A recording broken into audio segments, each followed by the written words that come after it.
Y quiero que abran su Biblia a 1 Corintios capítulo 12 y simplemente algunas escrituras que leer y preparar su mente, ponerlas en su mente. Después quiero hablarles un poco de comunión. Esto quizás no sea en el sentido clásico un sermón, sino quizás más una plática de mi corazón hacia ustedes acerca de la urgencia de entender e implementar todos los elementos de comunión en la vida de la iglesia.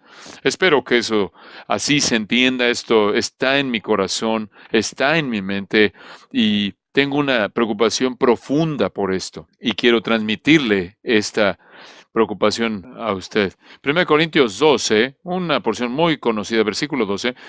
Porque así como el cuerpo es uno y tiene muchos miembros, pero todos los miembros del cuerpo, siendo muchos, son un solo cuerpo, así también Cristo. Porque por un solo espíritu fuimos todos bautizados en un cuerpo, sean judíos o griegos, sean esclavos o libres, y a todos se nos dio a beber de un espíritu. Además, el cuerpo no es un solo miembro, sino muchos. Si dijera el pie, porque no soy mano, no soy del cuerpo, ¿por eso no será del cuerpo? Y si dijere la oreja, porque no soy ojo, no soy del cuerpo, ¿por eso no será del cuerpo? Si todo el cuerpo fuese ojo, ¿dónde estaría el oído? Si todo fuese oído, ¿dónde estaría el olfato? Mas ahora Dios ha colocado los miembros, cada uno de ellos, en el cuerpo como Él quiso. Porque si todos fueran un solo miembro, ¿dónde estaría el cuerpo? Pero ahora son muchos los miembros, pero el cuerpo es uno solo. Ni el ojo puede decir a la mano, no te necesito, ni tampoco la cabeza a los pies, no tengo necesidad de vosotros. Antes bien, los miembros del cuerpo que parecen más débiles son los más necesarios. Y aquellos del cuerpo que nos parecen menos dignos, a estos vestimos más dignamente, y los que nosotros son menos decorosos, se tratan con más decoro. Porque los que nosotros son más decorosos no tienen necesidad. Pero Dios ordenó el cuerpo, dando más abundante honor al que le faltaba, para que no haya desavenencia en el cuerpo, sino que los miembros todos se preocupen los unos por los otros. De manera que si un miembro padece, todos los miembros se duelen con él, y si un miembro recibe honra, todos los miembros con él se gozan. Vosotros, pues, sois el cuerpo de Cristo, y miembros cada uno en particular. La esencia misma de la vida de la iglesia se expresa en esa metáfora, una metáfora muy vívida y clara. La vida de la iglesia es de comunión, es de convivencia. En esencia son relaciones intensamente compartidas con un enfoque espiritual. Eso es lo que está siendo expresado por el apóstol Pablo en esta metáfora extendida.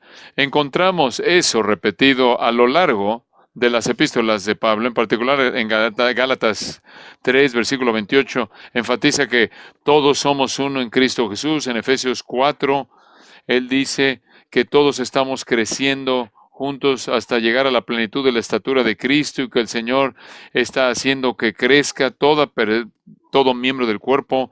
Al final de esa sección, capítulo 4, versículos 15 y 16. Filipenses capítulo 2, Pablo habla no mirando por lo suyo propio, sino cada cual también por lo de los otros, humillándote a ti mismo, teniendo la actitud de Cristo, la cual es de autosacrificio y de entrega. Esta es la vida en la iglesia, y puedo leer muchos otros pasajes que ustedes conocen. Solo quiero restablecer en sus mentes en esta mañana la urgencia de este asunto de comunión en la iglesia.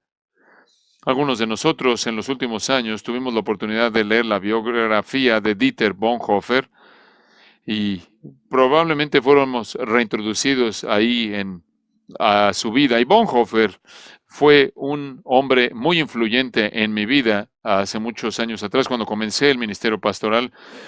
Realmente fue un libro que se llamaba La vida juntos.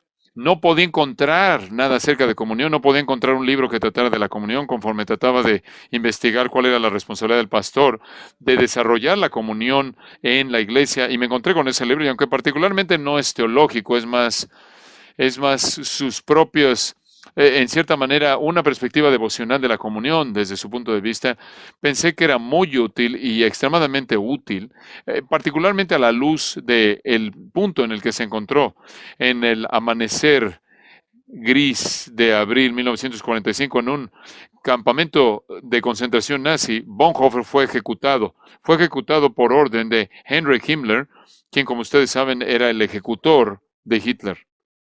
Él había sido arrestado 2 años antes y había sido transferido de campamento a campamento a campamento, de Tegel, Berlín, Buchenwald, Schomberg, Fossenberg. Y al transferirlo de esta manera, él perdió todo contacto con el mundo exterior. Y él se volvió más y más y más aislado. Aislado, cortado de la gente que él conocía, llamaba y con la que llegó a tener contacto posible. De hecho, fue separado de cualquier tipo de comunión.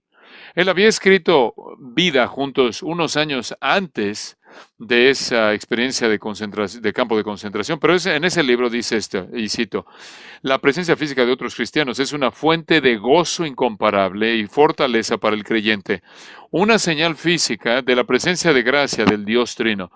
Qué tan inagotables son las riquezas que se abren para aquellos quienes, por la voluntad de Dios, tienen el privilegio de vivir en la comunión diaria de la vida de otros cristianos. Y él escribió: que aquel que tiene ese privilegio le dé gracias a Dios de rodillas y declare: es gracia, nada más que gracia, que se nos permite vivir en comunión, en comunidad con hermanos cristianos. Y de ahí, Grace Community Church, la iglesia de la comunidad de gracia, el nombre de esta iglesia. Las metáforas del Nuevo Testamento enfatizan la comunión. Nosotros, como la iglesia de Cristo, somos un marido con una esposa, somos una comunidad de pámpanos conectadas a una vid, somos un rebaño bajo un pastor, un reino bajo un rey, una familia con un padre, un edificio con un cimiento, pero expresada aún de una manera más íntima es esta realidad que acabamos de leer en 1 Corintios 12, somos un cuerpo con una cabeza y una vida. Es nuestra identidad única. Las otras metáforas encuentran sus paralelos en el Antiguo Testamento, en la relación de Dios con Israel. Pero la metáfora del cuerpo solo se encuentra en el Nuevo Testamento. Y de esta manera es la manera única de entender a la iglesia. Nuestra comunión es profunda. Nuestra comunión es espiritual. Nuestra comunión es real. Es una vida en común compartida. También es esencial. Es aquello por lo que nuestro Señor oró que se fuera la realidad en esa oración famosa en Juan 17, en donde Él dijo: oro porque sean uno, que sean uno, que sean uno. Esa fue su oración. Él no estaba orando por algún tipo de unidad social, Él estaba orando por una realidad espiritual, y esa oración fue respondida cuando nació la iglesia. Jesús oró porque el Padre nos hiciera uno, así como Él y el Padre son uno. Qué maravillosa manera de hacer un paralelo. Somos uno, de la misma manera en la que el Padre y Él son uno. Y pueden añadir al Espíritu Santo ahí, en base a Filipenses 2, la comunión del Espíritu. Juan escribe de la comunión del Padre y el Hijo. La comunión intertrinitaria es el modelo de comunión para la iglesia. La vida compartida, el amor compartido, el propósito compartido, la verdad compartida, el poder compartido. Esto es comunión. Cuando vienen al Nuevo Testamento, cuando usted llega al Nuevo Testamento, el verbo conocido koinoneo es usado 8 veces. 8 veces. 7 de las cuales se traducen en algunas versiones compartir, y una se traduce participar. El nombre koinonia es usado unas 30 veces y tiene muchas traducciones diferentes, a veces compartir, contribuir, asociación, participación, lo que sea, simplemente algunas veces comunión. Pero esos términos son muy, muy claros. El concepto es de contribuir, participar, de enlazarnos como alguien que tiene en común una causa en común. Es una relación espiritual que esencialmente es una copia de la relación dentro de la Trinidad. Esto se encuentra en el corazón de la vida de la iglesia. Esto es la iglesia. Pero al estar pensando en esto, me ha molestado profundamente en los últimos años, y quizás en los últimos años me ha molestado mucho ver que realmente no creo que la iglesia va en esa dirección. No va en la dirección de una comunión que es expresada de una manera más profunda y más rica, sino va en dirección opuesta. Allá en los 1980s, un humanista judío llamado Neil Postman escribió un pequeño libro muy sabio que se llama Entreteniéndonos hasta la muerte. Y él es un humanista judío que está criticando el cristianismo evangélico y diciendo que han perdido su capacidad de pensar seriamente y ahora están llegando al punto de entretener el entretenimiento. El entretenimiento ha reemplazado la capacidad de pensar y esto expresado a través de la televisión. En lugar de que la gente se involucre a nivel intelectual, un nivel intelectual significativo, ellos se sientan como zombies y ven una caja y son seducidos y son cautivados por esto. Pero podrías decir por lo menos, bueno, ver la televisión es una experiencia de grupo.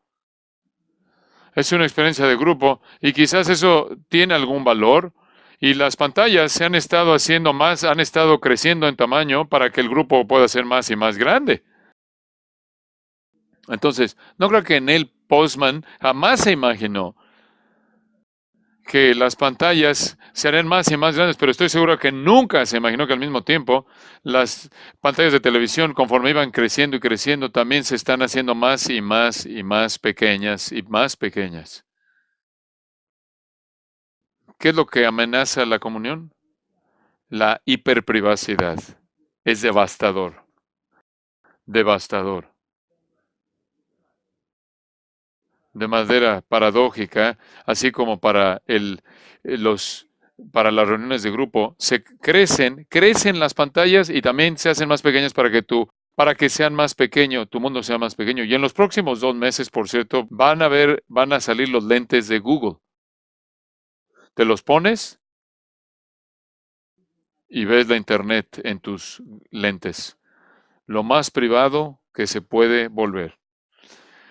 Son tan privadas las pantallas en la actualidad que puedes ver lo que quieras a través de los smartphones, los celulares, los móviles.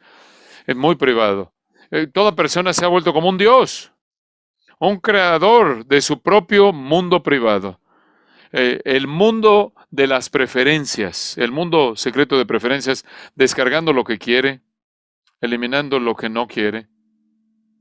Un mundo de preferencias y un mundo de tentaciones. Y la tentación viene a través de ese mecanismo y eso significa que con una privacidad que es la fuerza más devastadora que jamás se ha desatado en la historia humana. Y es algo que no tiene precedentes, sin paralelos. El iPhone es la necesidad más egoísta que jamás se ha diseñado. Créelo. Antes usábamos un teléfono para hablarle a alguien, en algún punto en el pasado, así fue.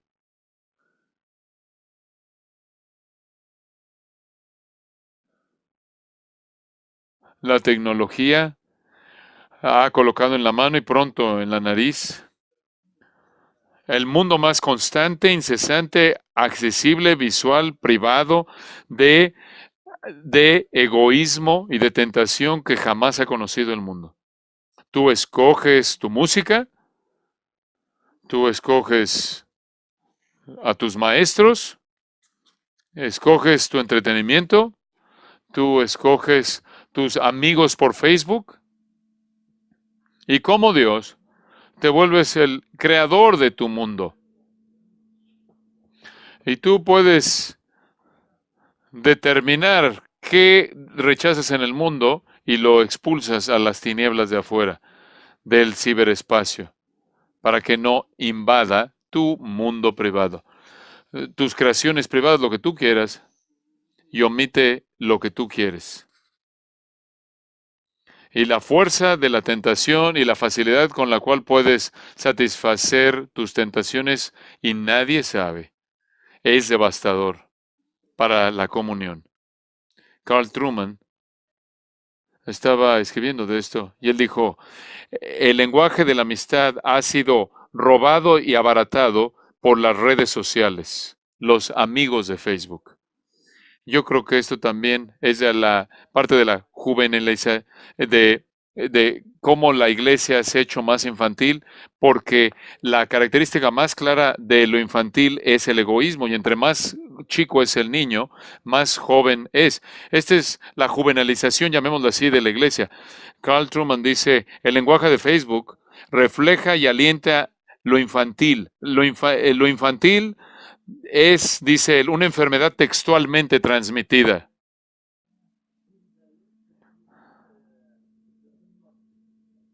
Por cierto, quizás deben saber, el alumno de preparatoria promedio está en la Internet 9 horas al día, de acuerdo con una encuesta. El alumno de preparatoria promedio, 9 horas al día. Piensa eso como pastor, tratar de crear una comunión, tratar de crear comunión con la próxima generación. Carl Truman dice, así son las amibas humanas, subsistiendo en un mm, antimundo raro que no les da, que no presentan una vulnerabilidad genuina, no presentan compromiso, ni sacrificio, ni valer. Son avatares autocreados, dice él.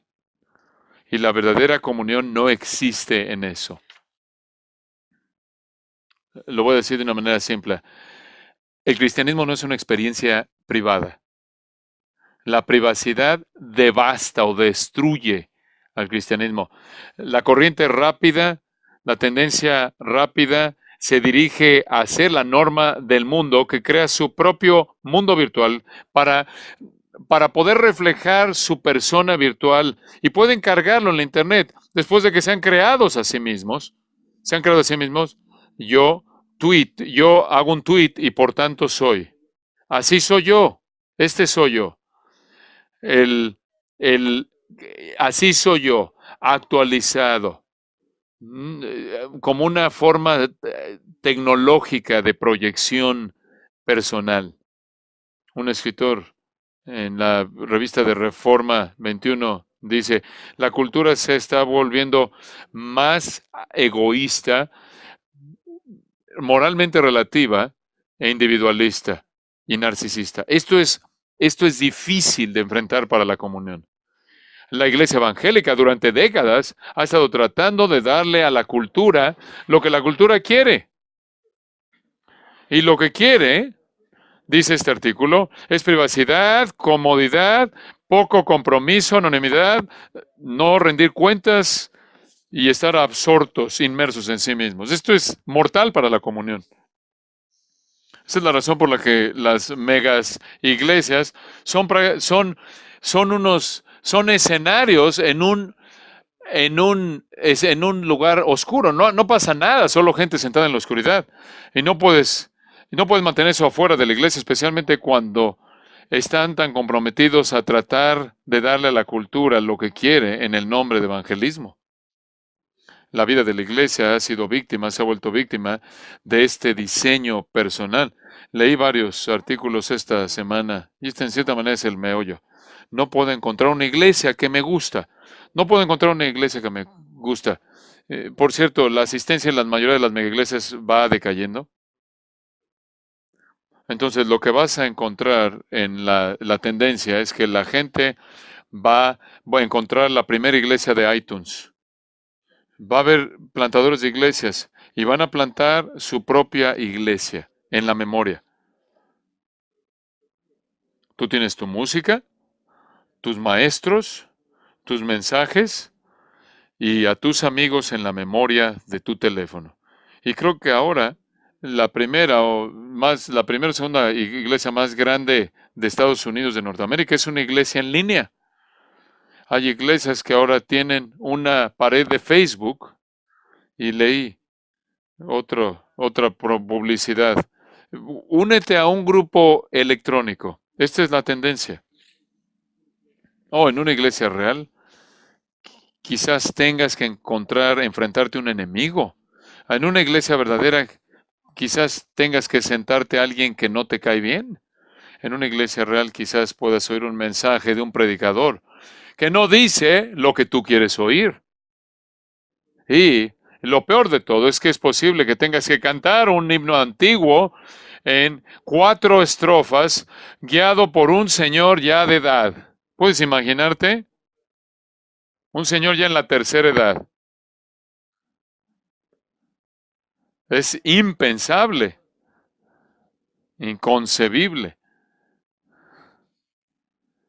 Eso sería demasiado para ti. Eso está fuera de tu autoactualización, de tu actualización personal.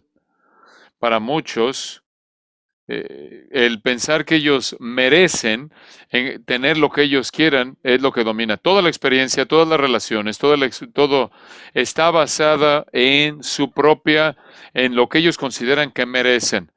Eso hace un caso la precisión de la verdad, el sacrificio, el retrasar la gratificación y tener relaciones significativas. Leí apenas ayer a Louis Giglio con la Iglesia de Pasión. Dijo, los jóvenes milenarios están dejando la iglesia, pero están dirigiéndose hacia Jesús. Esto es bastante malo. Las iglesias no son necesarias. Vas de manera esporádica, si vas y vas a oír algo que encaja con tu mundo, se acerca, pero probablemente no te va a gustar algo y entonces probablemente te vas a alejar a tu propia iglesia, a tu iglesia autoplantada. En cierta manera, este fue ilustrado en un artículo escrito por Kevin Miller en Cristianismo el día de hoy. Estaba escribiendo acerca de Donald Miller, Rob Bell y Brian McLaren. Estaba diciendo que todos ellos han dejado la iglesia. Todos. Hace 10 años atrás,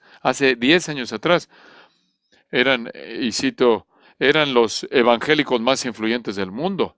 Eran las personas, los 25 o 50 personas más influyentes.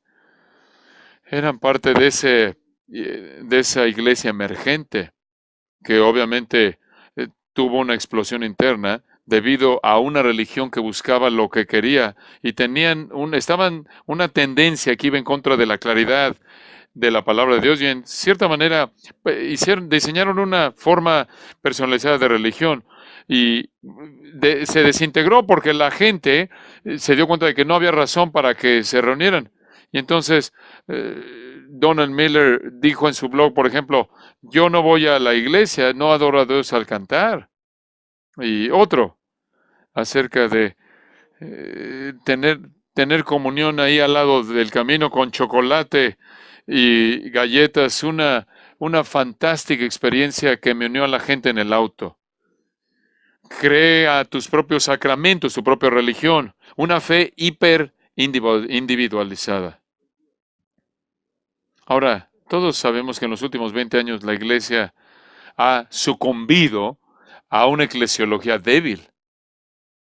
Y esto simplemente pone más grasa en esa pendiente descendente. Inclusive, aún en medio de un avivamiento de teología reformada, simplemente por la redefinición abrumadora de la vida que estamos enfrentando debido a estas pantallas privadas individualizadas, inclusive aún en medio del avivamiento de teología reformada, podemos estar perdiendo una generación entera a la comunión o que estén perdiendo la comunión y como Pedro y como más bien pastor, se te pregunta, ¿qué haces cuando tu iglesia está inmersa con la tecnología? ¿Qué haces con los medios sociales? No se va a ir y como cualquier otra cosa tiene valor.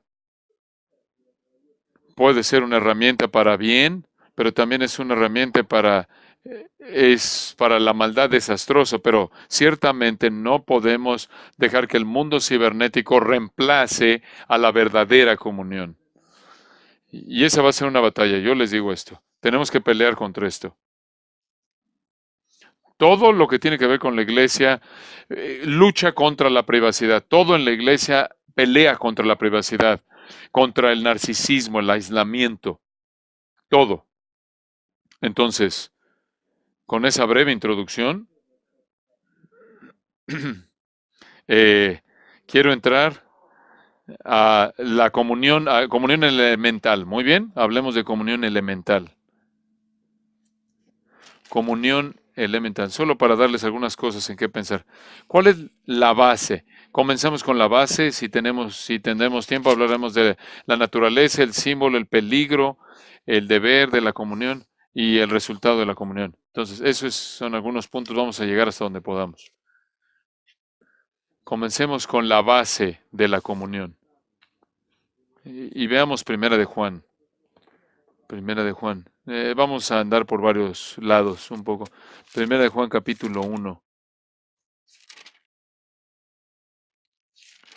Y podemos comenzar ahí en el versículo 1. Lo que era desde el principio, lo que hemos oído, lo que hemos visto con nuestros ojos, lo que hemos contemplado y palparon nuestras manos tocante al verbo de vida, y está hablando de su experiencia de primera mano con el Cristo encarnado, porque la vida fue manifestada y la hemos visto y testificamos y os anunciamos la vida eterna, la cual estaba con el Padre y se nos manifestó. Este es el Evangelio que al cual se ha comprometido y ya testificado y proclamado. Y después esto, versículo 3, lo que hemos visto y oído, eso os anunciamos, para que también vosotros tengáis comunión con nosotros. Y nuestra comunión verdaderamente es con el Padre y con su Hijo Jesucristo. Probablemente este es el versículo que define de manera más clara la base de la comunión. La base de la comunión es la salvación, la salvación. La proclamación del Evangelio, dice Juan, la proclamación del Evangelio fue para que, versículo 3, para que con el propósito de que también vosotros tengáis comunión con nosotros, y nuestra comunión verdaderamente es con el Padre y con su Hijo Jesucristo, y de nuevo incluiré aquí Filipenses 2 y el Espíritu y la comunión del Espíritu mencionada ahí. Esta es una proclamación del Evangelio con la meta. ¿Cuál es la meta? La meta es crear una comunión, crear una vida en común, un propósito en común, un poder en común, un ministerio en común. La meta del Evangelio no era salvación individual para la gente que entonces tienen el privilegio de hacer lo que quiere, sino que más bien crear una comunión. Esto es por lo que oró Jesús y esta es la respuesta a su oración. Por lo que estaba orando Jesús era que fuera uno, que fuera uno. No estaba hablando de algún tipo de unidad social, él estaba hablando de una verdadera unidad que es cumplida en la obra del Espíritu de Dios que viene y crea el cuerpo de Cristo mediante su morada. El que está unido al Señor, un espíritu es con él y con todos los que son del Señor. 1 Corintios 6. Y solía oír a la gente que decía, ay, tal persona está fuera de la comunión. No, si estás fuera de comunión, no eres un incrédulo. Si eres un creyente, estás en la comunión. Porque la base de la comunión es la salvación. Eso nos coloca a todos en unión con el uno con el otro. Esa es la única manera en la que podemos ver eso. Si eres un creyente, estás en comunión. Si yo soy un creyente, estoy en comunión.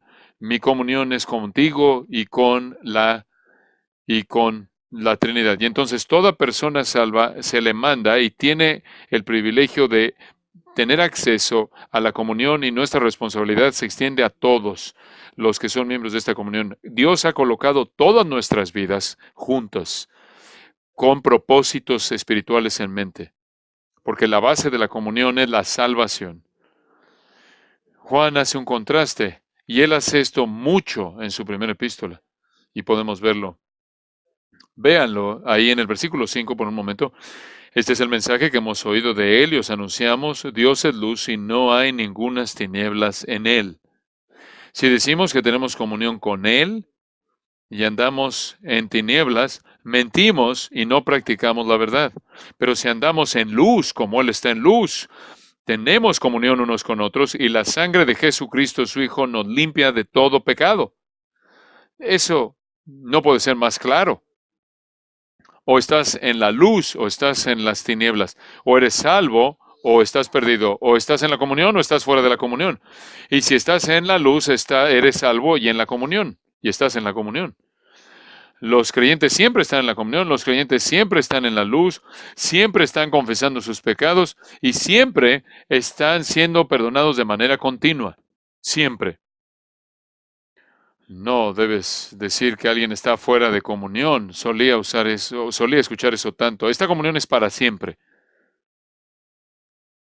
Podrías decir, como David dijo, restáurame el gozo de tu salvación. Como decía alguien, si te caes, como decía alguien, mira, es muy diferente cuando estás en un barco y te caes y estás ahí en la cubierta, te levantas y ya adelante, pero estás adentro de la comunión, adentro del barco de la comunión. Puedes tropezar y te caes, pero te levantas. Puedes pecar. De hecho, pecarás y si dices que no pecas, versículo 8, 10 dice que eres un mentiroso y haces de Dios un mentiroso. Pero eso no es fatal, debido al capítulo 2, versículo 1. Si alguno hubiere pecado, abogado tenemos para con el Padre, Jesucristo el justo, y Él es la propiciación por nuestros pecados, y no solamente por los nuestros, sino también por los de todo el mundo. Entonces podemos caernos ahí en la cubierta, pero no es terminal. Esta comunión es para siempre, para siempre.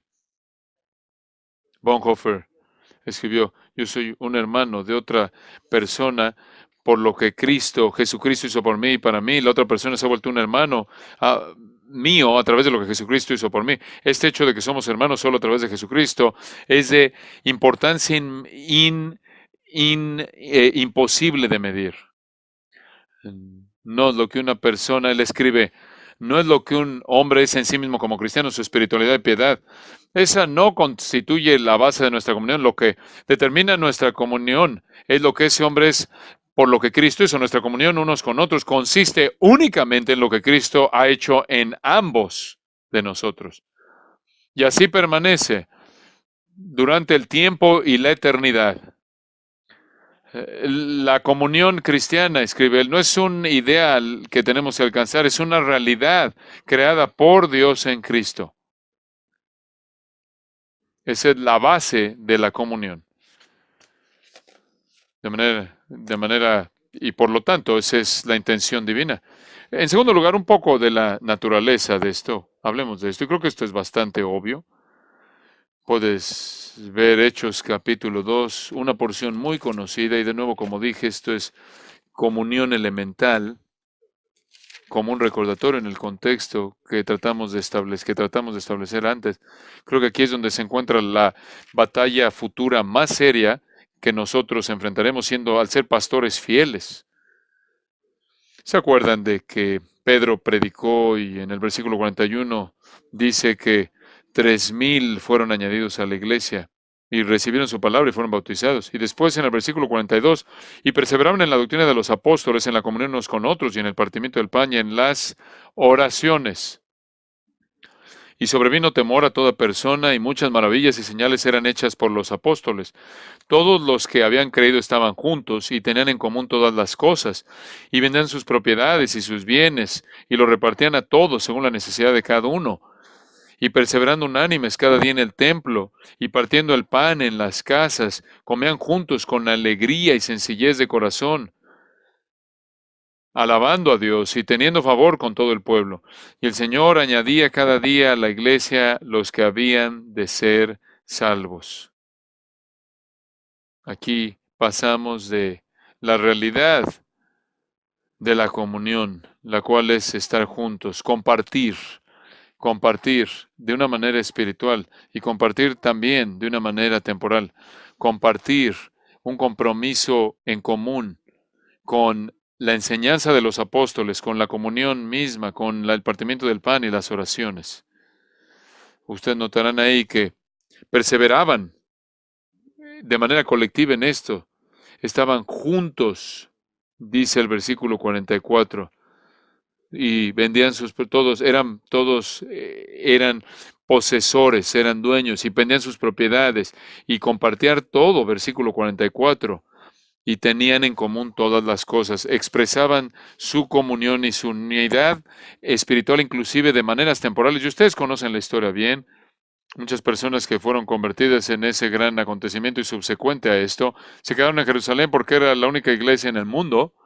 Habían venido de la diáspora de regreso para la celebración de la Pascua y Pentecostés, y ahora estaban ahí. Y esta es la única iglesia en el mundo, y se quedan ahí.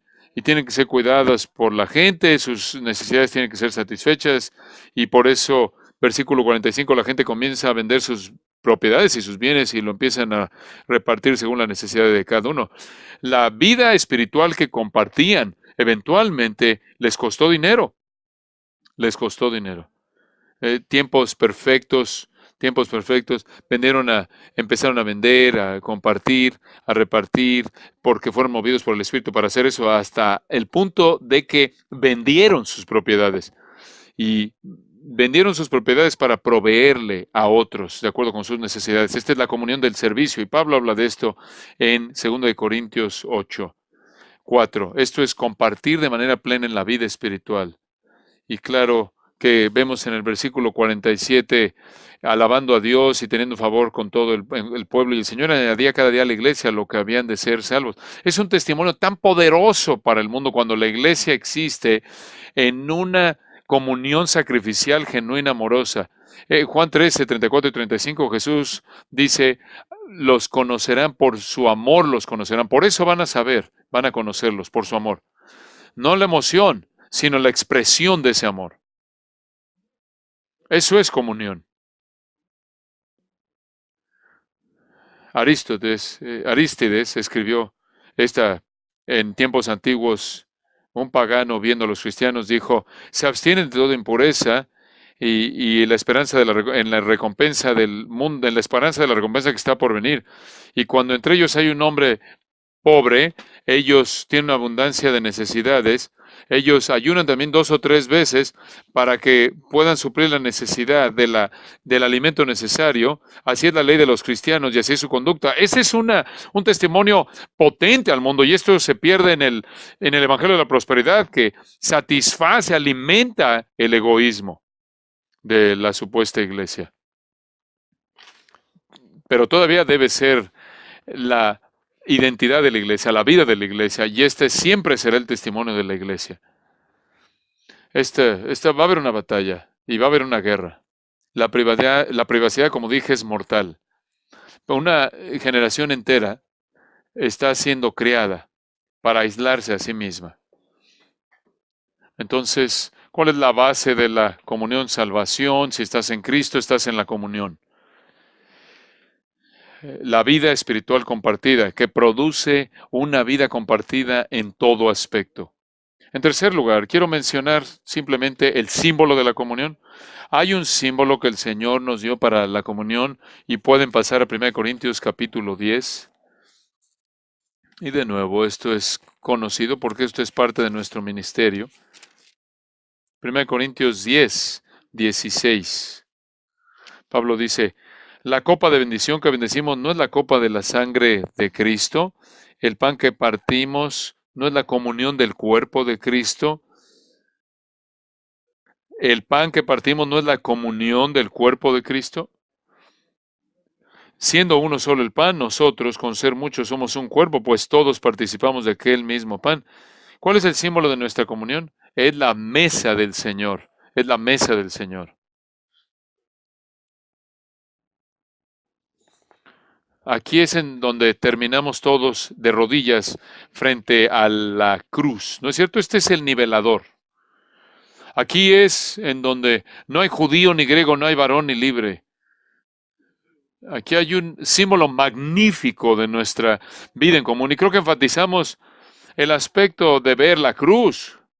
Una de las cosas que he tratado de hacer a lo largo de los años aquí es enfatizar que la comunión sí se concentra en la cruz hacia atrás, pero de manera actual se concentra en el cuerpo actual como el grupo de pecadores que juntos son humillados de rodillas frente al sacrificio del Hijo de Dios. Tenemos una comunión en común de salvación. Es la base de nuestra vida. No creo que puedes sobreenfatizar la mesa del Señor. Y creo que está siendo menospreciado. Tomé a mi nieto, me invitó un domingo. Y estábamos en otro lugar y me dijo, ¿vamos a visitar una iglesia? Le dije, claro. Estaba fuera de la ciudad y fuimos a esta iglesia. Fue una experiencia muy dolorosa, una iglesia muy grande, bien conocida. Y al final, realmente después de un manejo terrible de las escrituras y muchas otras cosas, el pastor dijo, esta es Este es domingo de comunión. Entonces, hay algo de pan y jugo ahí en las salidas. Entonces, simplemente toma algo y te sales. Conforme vayas ya saliendo, toma uno y te vas. Mi nieto y su amigo, ambos alumnos, me dijeron, tenemos que salirnos de aquí. Soportamos hasta ese punto. Pero ese tipo de trato de la mesa del Señor es abominable.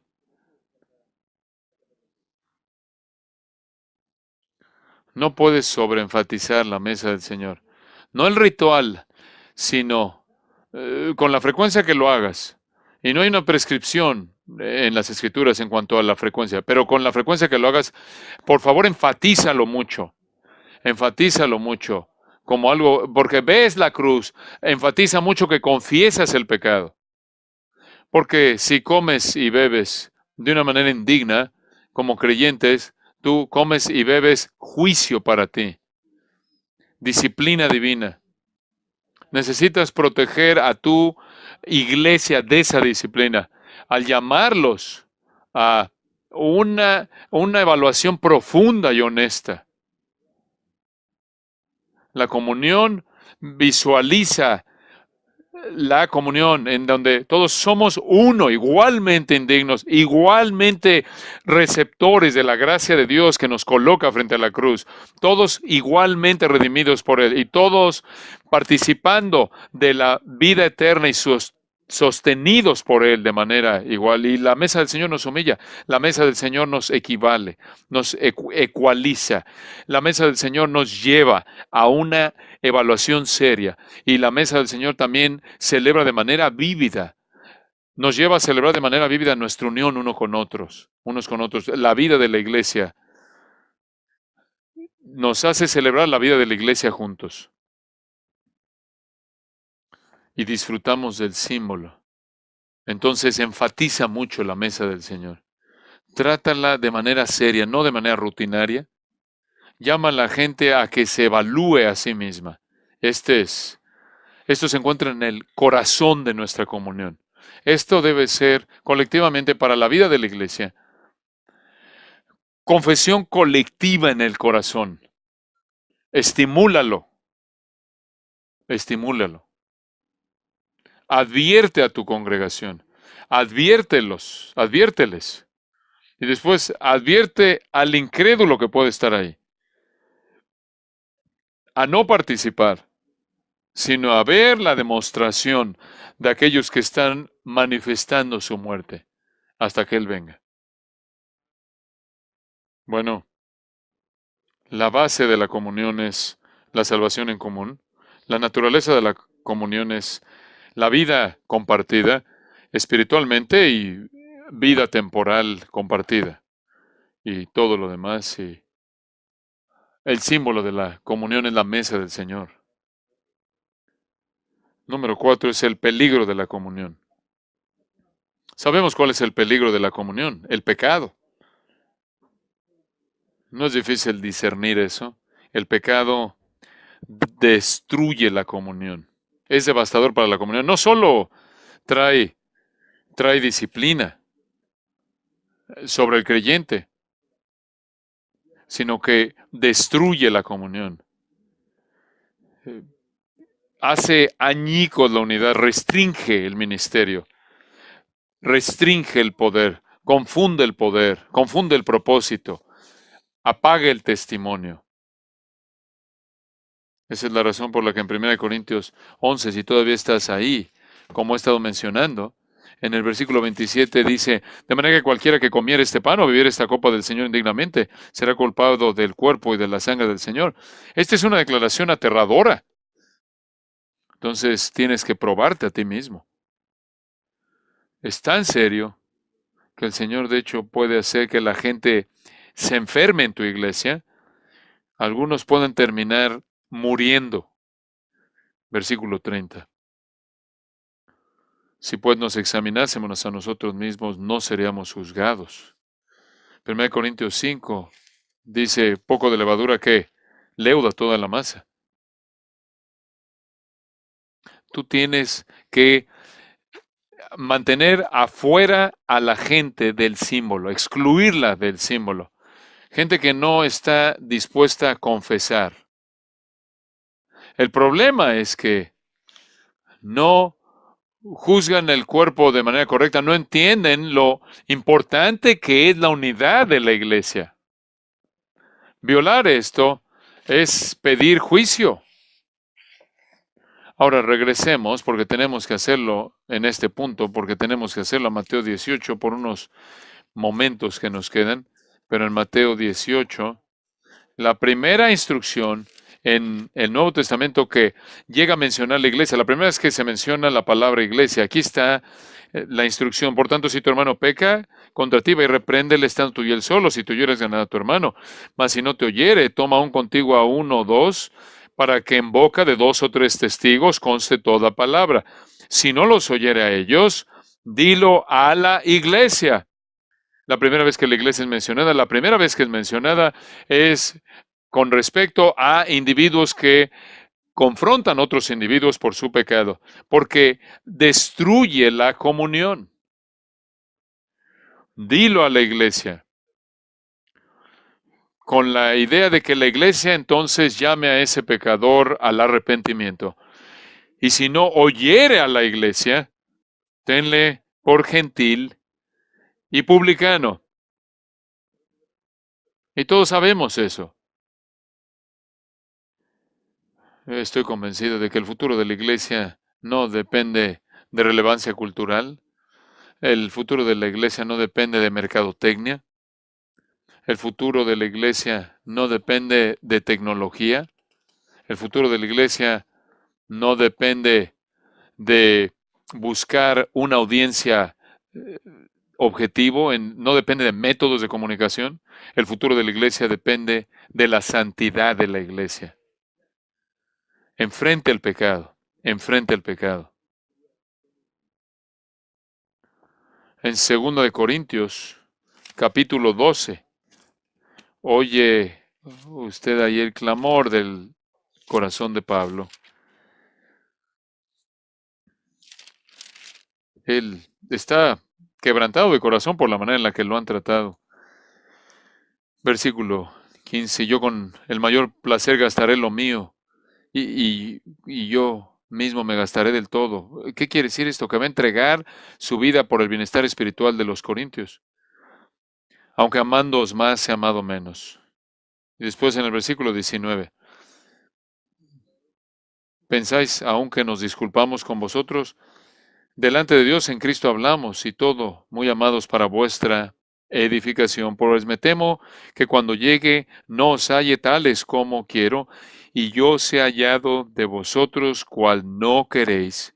Que haya entre vosotros contiendas, envidias, irias, divisiones, maledicencias, murmuraciones, soberbias, desórdenes. Que cuando vuelva, me humille Dios entre vosotros, y quizá tenga que llorar por muchos de los que antes han pecado y no se han arrepentido de la inmundicia y fornicación y lascivia que han cometido. ¿Qué es lo que qué es lo que cree usted que cargaba a Pablo? No era métodos de comunicación, lo que lo cargaba era la pureza de la iglesia. Este es el trabajo duro, caballeros, de ministerio pastoral. Este es el trabajo duro. Solo apenas esta semana, hablando con una esposa cuya marido la dejó, y hablando ahí con nuestros pastores. ¿Qué hacemos? Le hablamos, no hablaba, no hablaba. ¿Qué hacemos? No tenemos alternativa. Lo contactamos, vamos a decirle, el proceso ha comenzado, para decirle a la iglesia.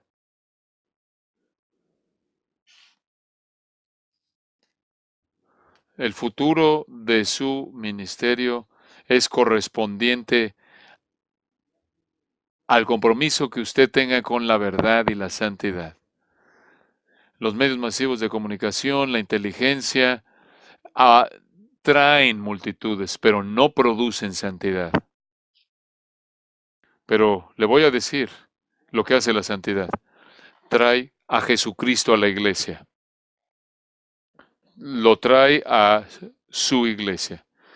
Porque donde 2 o 3 están congregados en una situación de disciplina, ahí estoy yo en donde, en medio de vosotros. No está hablando de una reunión de oración, sino de disciplina de la iglesia. El peligro de la comunión es pecado, y en particular el pecado privado. El pecado siempre quiere privacidad. Siempre quiere privacidad.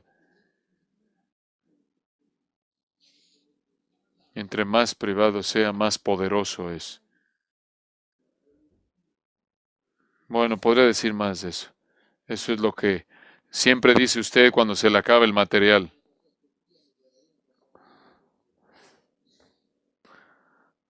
Ahí hay una risa de afirmación. Entonces, la base de la comunión es la salvación, la naturaleza de la comunión es la vida compartida, temporal y espiritual. El símbolo de la comunión es la mesa del Señor.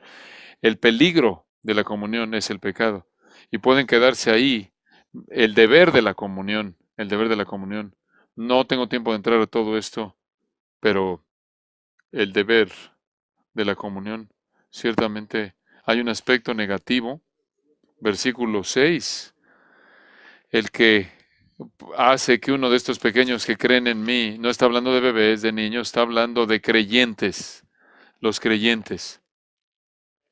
Versículo 3, no, a menos de que os hagáis como niños, no entraréis, y si os hagáis como niños, no entraréis al reino de los cielos. Es la semejanza del creyente a un niño, sin un portafolio, sin logros, sin méritos. Si alguno hace que uno de estos pequeños que creen en mí caiga en pecado, es mejor que una piedra se le amarre al cuello y sea arrojado al agua. Esto es bastante serio. La regla está ahí. No debe ser la razón por la que un creyente caiga en pecado. Estarías mejor muerto. Estarás mejor muriendo una muerte horrible con una piedra de molino de asno amarrado a tu cuello. Esto es terrible. Ahora esperamos que el mundo haga esto, versículo 7, hay del mundo por los tropiezos. Claro, claro, va a desarrollar todo tipo de medio para hacer que los creyentes caigan en pecado. Es inevitable que vengan los tropiezos del mundo, pero hay de aquel hombre por quien viene el tropiezo. No quiere decir que el mundo es exonerado de la responsabilidad, porque es normal para ellos en absoluto. Pero tú no debes hacer eso. Después esa verdad, declaración axiomática conocida en el versículo 8 y 9, que si tu mano o tu pie te es ocasión de caer, córtalo y échalo de ti. Y si tu ojo te es ocasión de caer, sácalo y échalo de ti. Mejor te es entrar en la vida con un solo ojo o un pie que ser echado en el infierno. En otras palabras, la seriedad de hacer que alguien tropiece. Versículo 10, mirad que no menospreciéis a uno de estos pequeños que creen en mí. Este es el principio aquí. Desde un punto de vista negativo, no ofendas a otro creyente. No lleves a otro pecado a otro creyente a pecar. ¿Cómo haces eso? Puede ser al abusar de tu libertad y causar que tropiece, al menospreciarlo. Podría ser quizás retenerles lo que necesitan, podría ser ridiculizando su situación en la vida, algo en ellos. Podría ser tratándolos con indiferencia, podría ser al no confrontar su pecaminosidad, podría ser al defraudarlos, al aprovecharse de ellos y de muchas otras maneras. No debes hacer eso. El aspecto positivo se encuentra ya atrás en el versículo 5. Y cualquiera que reciba mi nombre, en mi nombre a un niño como este, a mí me reciba. Cuando le das la bienvenida a otro creyente en tu vida, sin importar quién es, estás recibiendo a Cristo. De manera positiva debes recibir a otro creyente y de manera negativa no debes ofenderlos. Ese es el patrón que se demanda de ti. Ese es el deber de la comunión. Y hay algunas razones. En primer lugar, versículo 10. Debido a la relación que los creyentes tienen con los ángeles. No menospreciéis o desprecies uno de estos pequeños, porque os digo que sus ángeles en los cielos ven siempre el rostro de mi Padre que está en los cielos. Esa es una declaración asombrosa. Nos recuerda ahí ya la costumbre en el antiguo Medio Oriente, cuando estaban ahí ante el rey, aquellos que servían al rey y veían el rostro del rey. Y esa referencia, se hace una referencia a esto, y estaban atendiendo al trono real los servidores que entendían, que veían la preocupación del rey, y entonces iban y lo hacían. Y eso es lo que hacen los ángeles, Hebreos 1:14, son ángeles ministradores. Ellos advierten, guían, protegen. Ellos despachan respuestas de oración. Más vale que tengas cuidado en cómo tratas a otro creyente, porque los ángeles están observando. Tienes una relación con los ángeles en ese nivel. También tienes una relación con Cristo, de regreso al versículo 5. Cuando recibes de manera apropiada, de una manera piadosa y santa, a un niño como este, a mí me recibes. Entonces, deben tratarse unos a otros de la manera que deben, por su relación con los ángeles y su relación con Cristo, y Cristo viene a ti en todo creyente. Y finalmente, por tu relación con Dios, ahí en el versículo 12. ¿Qué os parece si un hombre tiene 100 ovejas y se descarría una de ellas, no deja las 99 y va por los montes a buscar la que se había descarriado? Y si acontece que la encuentra, de cierto os digo que se regocija más por aquella que por las 99 que no se descarriaron. Así no es la voluntad de vuestro Padre que está en los cielos, que se pierda uno de estos pequeños o devastados, que se pierda o que se devaste, que sea destruido. ¿Cómo cuidas de otros en el cuerpo de Cristo? Eres llamado a asegurarte de que recibes a todo creyente como recibirás a Cristo, que nunca seas una influencia negativa y lo lleves a pecar a otro creyente debido a tu relación con los ángeles, debido a tu relación con Cristo, debido a tu relación con Dios mismo. El deber de esta comunión es ser un instrumento de santidad en la vida de todo creyente. Un instrumento de santidad en la vida de todo creyente. Esto incluye los unos a otros del Nuevo Testamento, confesando sus pecados, sus ofensas unos a otros, perdonándoos unos a otros, amándoos unos a otros, exhortándoos unos a otros, edificándoos unos a otros, enseñándoos unos a otros, amonestándonos a otros, perdonándoos, orándonos por otros. Ustedes conocen todos esos. Esa es la comunión, muy personal, muy personal. Todo en esto va en contra de la privacidad, del aislamiento, del narcisismo, del egoísmo. Y un último punto, debido a que se acabó ya el tiempo, ¿cuál es el resultado? Dicho de una manera simple, 1 de Juan, capítulo 1, de nuevo, véanlo rápidamente.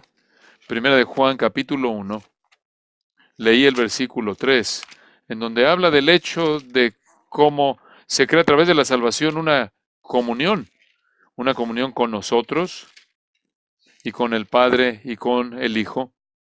Y después en el versículo 4, estas cosas os escribimos para que vuestro gozo sea cumplido. Cuando entiendes la comunión, cultivas la comunión, cuando la comunión es lo que debe ser, el resultado es gozo. El resultado es gozo.